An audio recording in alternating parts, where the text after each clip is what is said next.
Today we have Jonathan Dichter of DUIHeroes on. Jonathan, thank you for being here today. Thanks for having me. Nice to be here.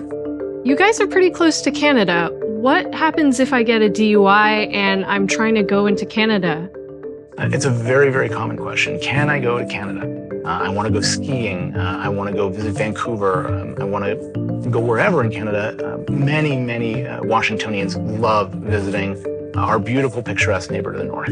The problem is sometimes you can't with a DUI. And I have to say sometimes, which is really frustrating because I'm licensed to practice law in Washington. I'm not licensed to practice law in Canada.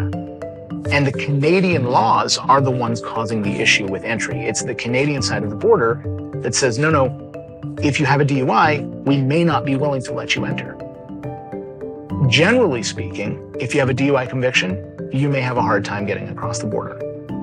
The worse your situation, the more DUIs, the worse the penalties, again, the harder it could be.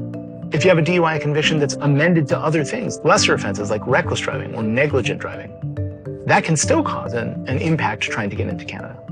Sometimes people have to go to Canada. It's not I want to go because I want to go skiing, it's I have to go because work is making me go, or my daughter's getting married, or some sort of function where you must be there.